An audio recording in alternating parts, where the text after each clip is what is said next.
My name is Chris Packham. I'm a broadcaster and environmental campaigner, and thank you for the invitation to come along and speak to you at this event today. It's my second event.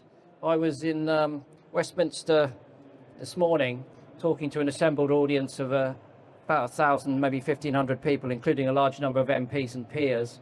But it was the first ever national emergency briefing, and it was a philanthropically funded event that's been put on to try and induce some action in our policymakers and those who govern our future. Quite clearly, the focus was to shake them and wake them to the crisis that's climate breakdown and biodiversity loss.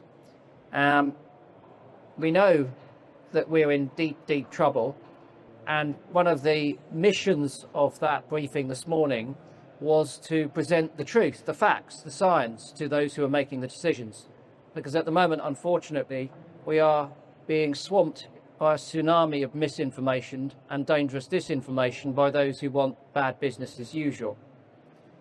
Now, obviously, the lobbyists from the fossil fuel and other harmful industries are well-oiled, well-funded, and they're greatly influential, not just here, but all over the world. Any of you who have been following the progress of the recent COP will have noticed that it essentially failed. It is an instrument that's really not ever going to be able to succeed to the level that we need it to, for the very simple reason that to mandate any meaningful outcome requires a consensus. You're not going to get a consensus when you've got 1,600 fossil fuel lobbyists and the petrostates will basically say no. So the draft agreement that was presented at the end of the COP didn't include anything about a transition away from the use of fossil fuels. Now, I'm sure I don't need to tell you that we need to keep the fossil fuels in the ground, and we need to do so with increasing urgency, because our climate is warming more quickly than the previous modelling suggested, and this is having quite a significant impact on all of our lives. The reason for our briefing was to try and find a way of communicating that more effectively, not only to our decision makers, but to ask them to make sure that our media responds accordingly as well. Because again, that disinformation is quite clearly reaching the public, and it will have an influence on who they vote for in the next election. And we need to vote for the right people, because if we don't get the people who are going to make best informed decisions for our future, then we're in deep trouble. So the panel of scientists and experts that I was introducing weren't just climate scientists presenting lots of graphs and talking about parts per million of CO2. They were people who were talking about human health, access to human health, the impacts of that health, the cost of implementing those impacts.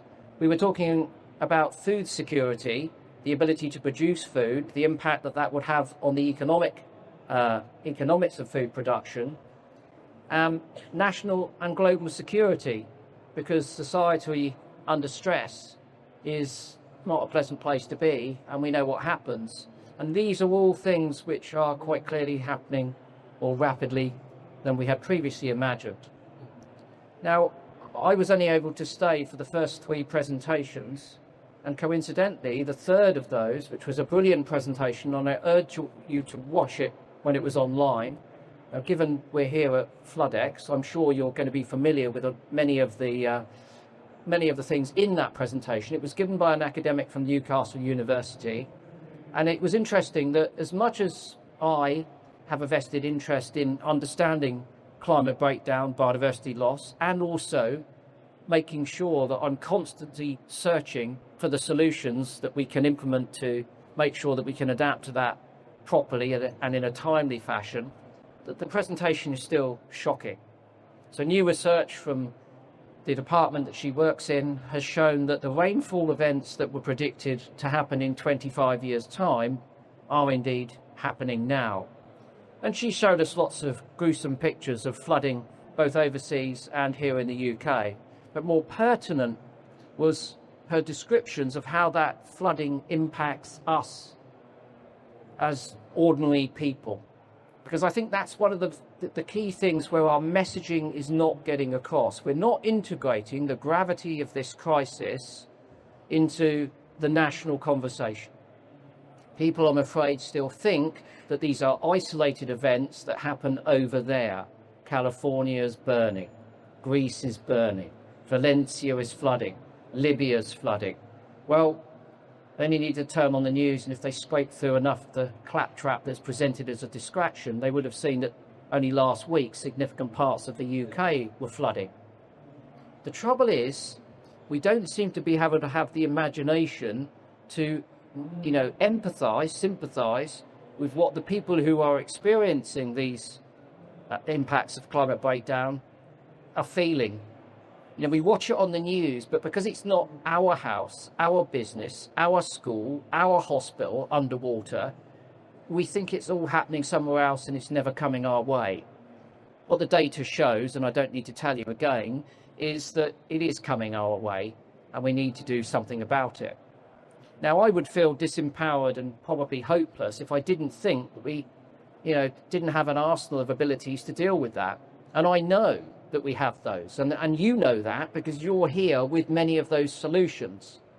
The problem is that collectively we are not communicating the urgency, and we're certainly not communicating it effectively enough to those decision makers who are going to see the very important investment in your solutions. And so, look, I'm standing here and I'm looking at the word solution. It couldn't be more pertinent. Who are going to invest in those solutions and make sure that they are implemented rapidly enough.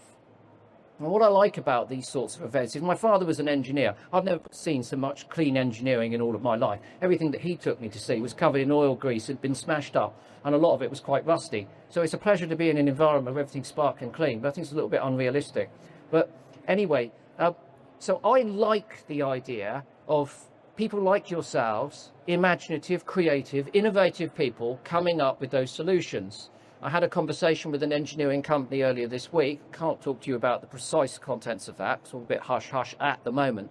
But they've come up with what appeared to me, from an environmental perspective, to be a very, very good idea, because it was based on, looking for a simple solution. So let's focus on flooding in particular and water management in particular. We know that the climate is driving ever more extreme weather events, and what we used to say were 1 in 100-year storms are coming a lot more rapidly, and they're not coming 1 in every 100 years. There might be 3 in 3 years at that capacity. And what we've learned this morning from the presentation from our scientists is that those weather prediction models, the rainfall models for the UK, are escalating rapidly. In some parts of the UK, we're looking at rainfall where we're going to get 30 centimetres, of rain in a very short space of time with a lot more regularity. In Valencia, when the flooding occurred there, they had 75, that's 0.7 of a metre of rainfall in one storm event. It's no wonder the system couldn't cope with it. Our systems have been set up when it comes to a lot of water management by the Victorians, and there were a lot less people at that point, a lot less dependent infrastructure, and as a consequence we are left with a legacy of systems which are frankly outdated and haven't been updated. But we have the capacity to update those, but we need to do it rapidly. One of the issues I think that frightens both communicators, the media, and our politicians is the precept that if they start talking about this stuff and tell the truth, people will presume that it's all doom and gloom, that it's a hopeless situation and we can't cope with it. Well, some aspects of that situation I think probably are hopeless. From a personal point of view, when it comes to looking at biodiversity, I imagine there are quite a few species that, whatever we do today, we are not going to be able to prevent their significant decline or disappearance. That's just a fact.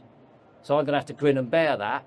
But it doesn't mean that I'm going to sit back and watch those other species where there is scope to protect, restore, reintroduce, whatever happens, and do my very best to see that they have a healthy future. And one of those species is ours. It's our species. And we don't have a choice, ultimately. People say to me, what motivates you? What do you get up in the morning? Why are you doing one job and then you're coming here and I'm going to go to Manchester in a minute and do something else? What motivates you? Well, apart from being a fighter, for me, winning is not giving up. and the fact that I don't have a choice. We haven't got anywhere else to go. You know, this is our one and only planet. We're not getting off. No matter what Musk says, we're not getting off and going somewhere else. And for a lot of us, we've got our families here. We've got our businesses based here. We can't start looking at an atlas and thinking, okay, where's a safer place to be? I'll just up and leave. It doesn't quite work like that until the time of absolute crisis, until the time that your house is underwater and you have no choice. We don't want to get to that point. So at this point, we need to urgently implement all of those measures to manage these changes. And water management is enormously significant because of the way that it impacts not just on biodiversity, we'll come on to that in a moment, but on our infrastructure. Now, imagine there's a 100-year flooding event. Imagine it occurs in London and not in Wales or somewhere else, you know, somewhere where politicians live. Imagine Westminster's under a metre of water for a few days. Well, that's going to take out all the emergency services that have been cut and already don't have the ability to address wildfires or flooding. There simply aren't that many people. There's not their infrastructure. They don't have the toolkit. Second thing is it's going to take out all communication. So we're not going to be able to communicate in a time of a critical emergency. Then moving water around is going to be impossible because the water's there. I don't need to tell you it's going to be full of shit and rubbish and it's not going to be drinkable. But if the pumping is taken out, we're not going to have fresh water and not be able to get fresh water to people. So what we've got now is a national emergency for which we've just had the briefing. And the fact is that's just round the corner. That's the truth of it. You know that. It's just round the corner. And then imagine we're in the process of clearing that up.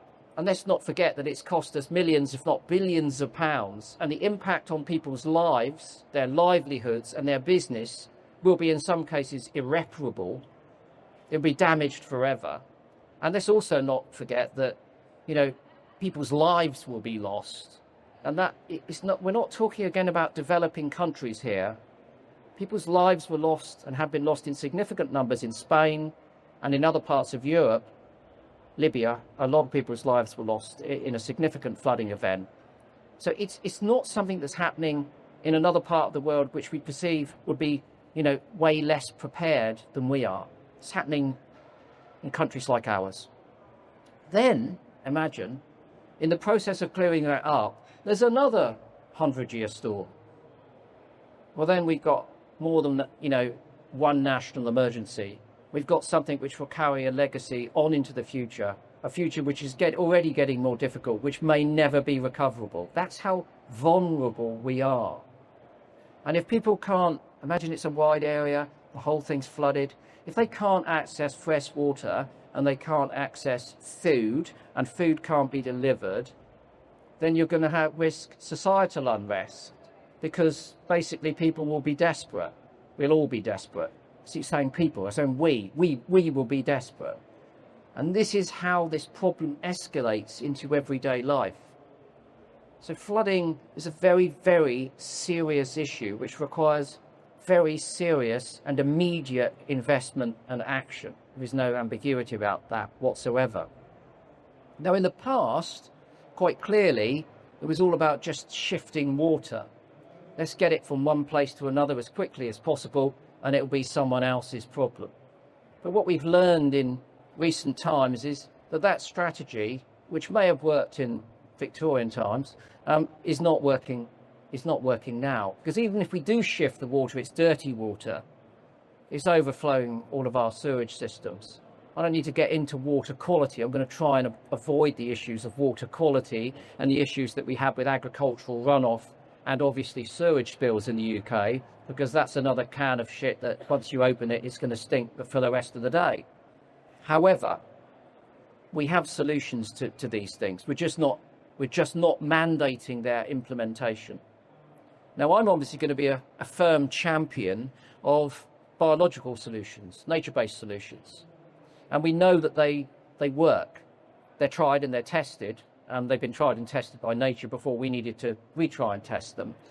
And they come in many forms. So for obvious reasons, we've drained our uplands to try and maximise their capacity to produce food. And in some areas, that capacity to produce food is just not paid off. And it's not paid off not through the want of the farmers and the agricultural industries that have tried to work there. Frankly and simply, it hasn't paid off because supermarkets that govern the monopoly on food in the UK will import food from overseas and undercut those that produce it here in the UK. So we look at our sheep farming industry. It's an industry that's in enormous problems because it's entirely underpinned by subsidies. So those subsidies are coming out of our pockets as taxpayers. So what clearly needs to happen there, if we want to keep the sheep industry, is we've got to stop New Zealand lamb coming in. But that means the price of lamb will go up in those supermarkets because it is more expensive to produce it in the UK, unfortunately, than it is to import it from New Zealand. Don't ask me. I mean, it's so bonkers, but that's the situation we're in. So we either invest in those industries by spending more on food, and that's about as popular as yesterday's budget. So what we've got to do is help those communities, as many others, transition away from a direct dependence on that industry as it stands at the moment, and to branch into other solutions where they can build a resilient economic community. And of course, when it comes to our drained and deforested uplands, one of the solutions is rewilding, essentially, although it is a word that's misused and often much misunderstood. But by re-wetting those uplands and replanting trees there, obviously it mitigates for flooding because it holds water in that environment for longer and slows those extreme flood events. But it also obviously adds to biodiversity, rebuilds that landscape, captures carbon, but critically also provides resources for people to exercise and find some health and mental health. We like going into the great outdoors. We set up a system of national parks because they were basically inaugurated to deal with the fact that we built very congested cities with poor housing throughout the Industrial Revolution. And a well-meaning, well-thinking group of people thought, right, on the edges of these cities, particularly in the middle part of England, we must have national parks so these people can access green spaces. Now, unfortunately, the spaces that they now encounter are amongst some of the most nature-denuded parts of the UK because, again, they have been overgrazed and deforested. But that we know this, so we can fix it. We can put it back. And it's not just about planting trees and blocking up ditches and dealing with the impoverished and imperiled sheep industry. A few years ago, there was a project that was implemented in the New Forest, which is where I live, in the south of England. The money came from Europe, and it was called the Life 3 project. And basically, it was re-wiggling the streams. Now, in this instance, the waterways had been canalised, and the land had been drained to grow non-native conifers. And this was something that we did in desperation, as you know, in the last century. Wood was and timber were at a premium. First World War, pit crops. Second World War, more wood required. So becoming self-sufficient in terms of food and forestry was one of the drives after the Second World War. And it had been established that we could grow non-natives more quickly, we get more money, more timber more quickly, and so vast swathes of the UK were covered in these. We were even up into the 1980s, unbelievably.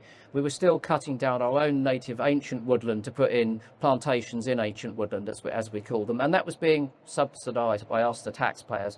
And I'm sure many of you remember the scandals that broke in the 1980s when we were afforesting the uplands, the flow country of Scotland, again with non-native species. And I do remember that the one and only Sir Terry Wogan was involved in investing in one of those environmentally destructive schemes. Sadly, he's no longer with us, so we can't blame him for that now. Can't blame anyone, actually, because they were always sold to us as a good idea.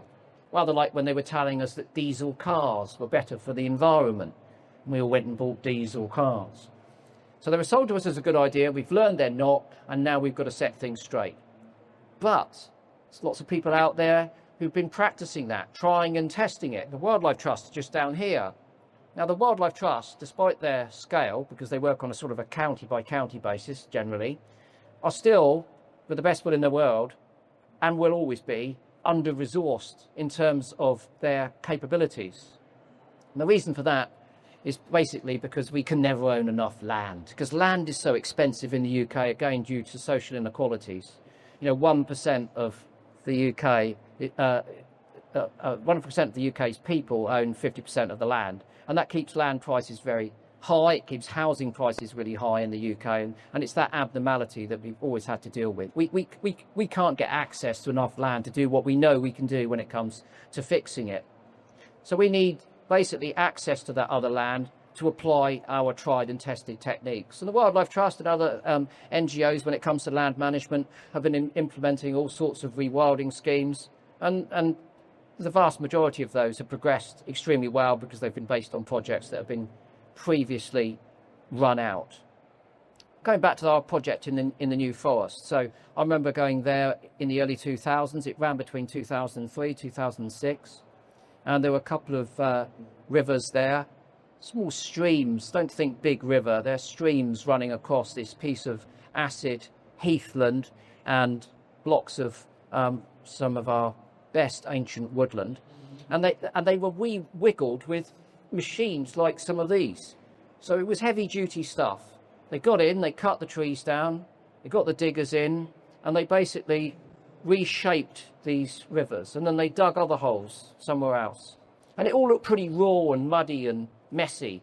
And then the other thing they did was that they deliberately cut trees down so that they fell across those streams, and that fallen dead timber was another key component of this. Simply, really, it's just making it more natural, but it was doing it rapidly. We weren't waiting for those streams to eventually re-wiggle, and we weren't waiting for those trees to die and fall. We were cutting them down. Anyway, the project, as I say, ran through to 2006. It was monitored through to 2013, and the dividends were unbelievable. So firstly, it did slow up the water, obviously.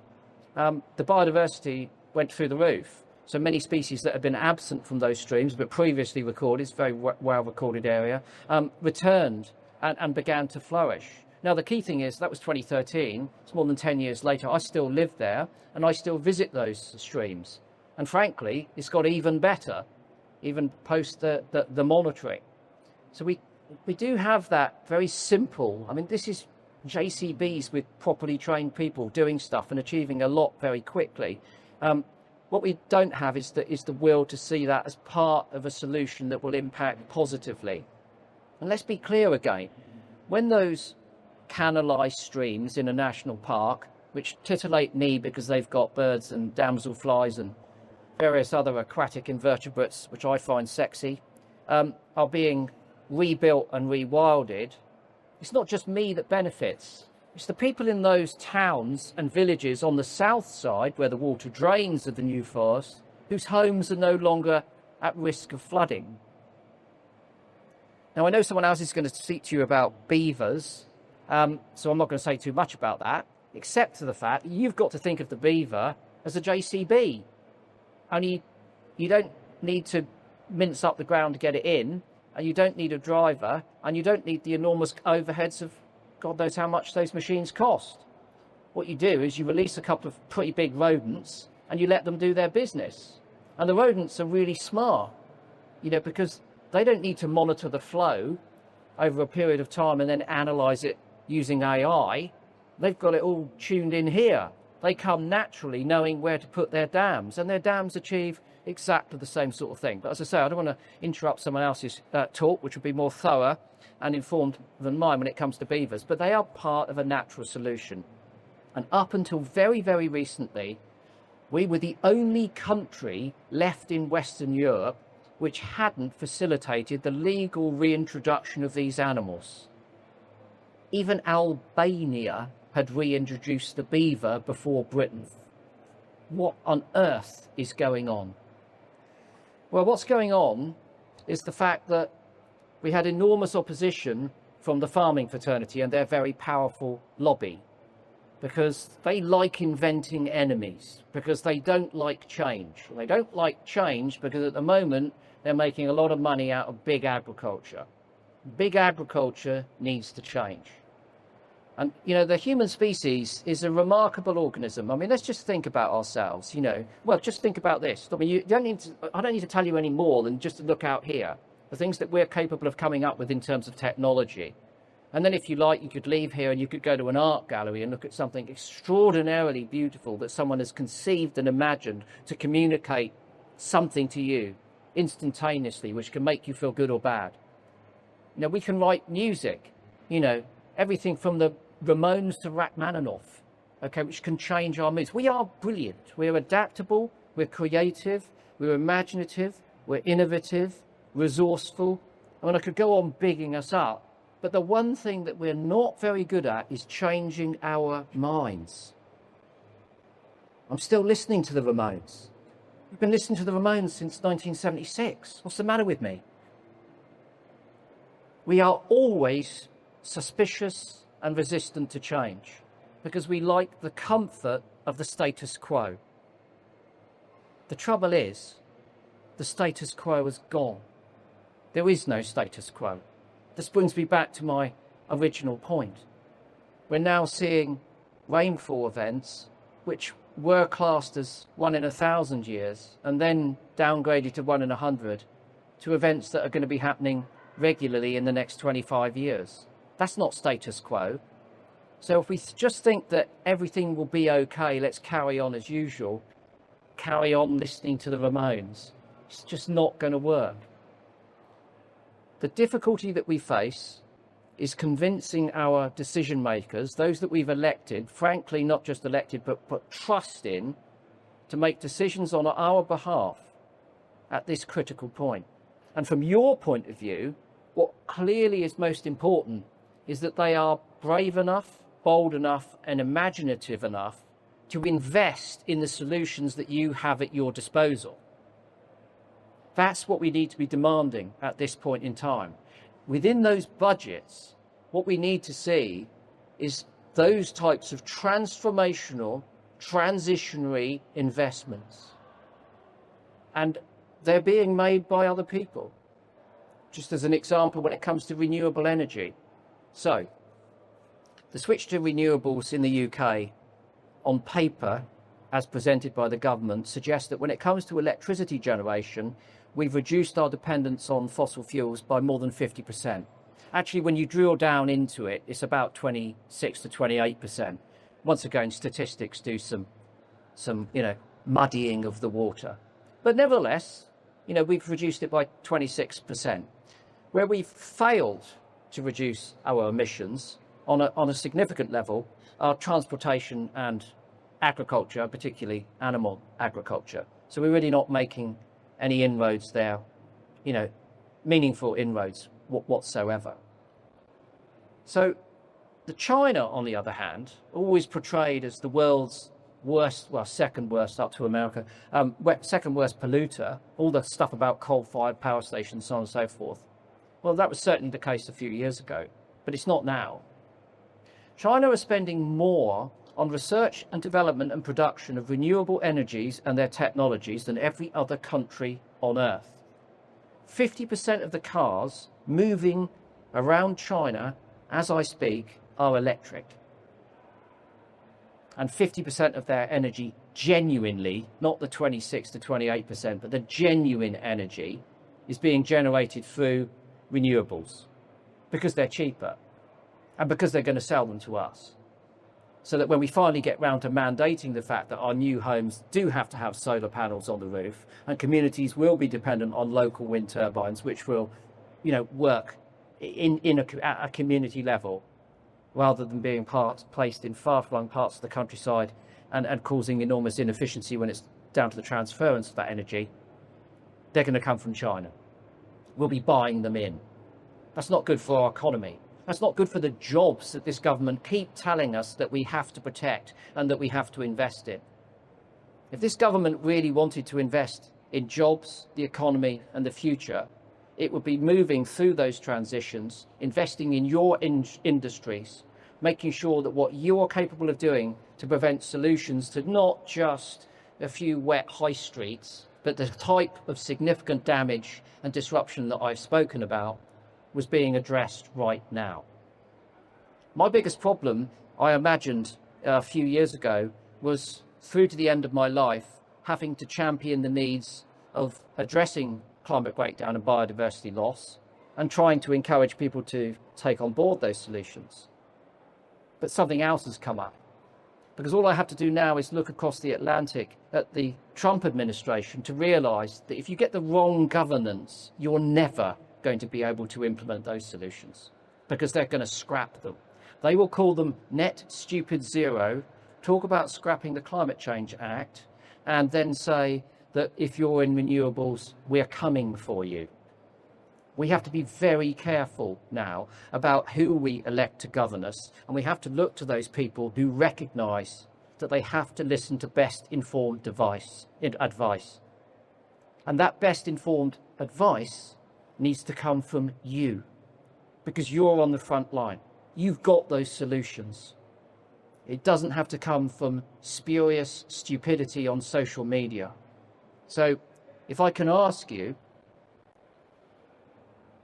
I think that this is the time when, with whatever sector you're in and whatever skills you have and whatever expertise you've developed and whatever opportunities you have at your disposal, you need to redouble your efforts to make sure, not just so that your business prospers or you prosper as an individual, but that we continue to prosper as a species, that you do everything within your power to communicate the urgent need to have those solutions implemented.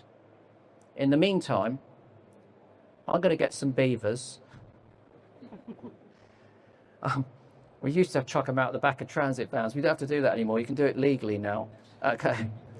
So we can get some beavers. We, within that impoverished sector when it comes to nature conservation, will also have to go through a radical change, because frankly, we've not been doing a great job of what we've been set up to do, which is look after the natural wealth of our country. But those changes are taking place, and we are investing in braver and bolder minds in that movement too. And we will be alongside your solutions, trying to do our best with nature-based solutions, because as I've seen on my doorstep in the New Forest, they pay dividends. They pay dividends for wildlife and for people too. So thank you for the invite. Please just go to it. It's down to us. You can't trust anyone else. My mum used to say, if you want a job doing, do it yourself. So please, with a punk ethos, listen to some of the Ramones and then do it yourself. Thank you.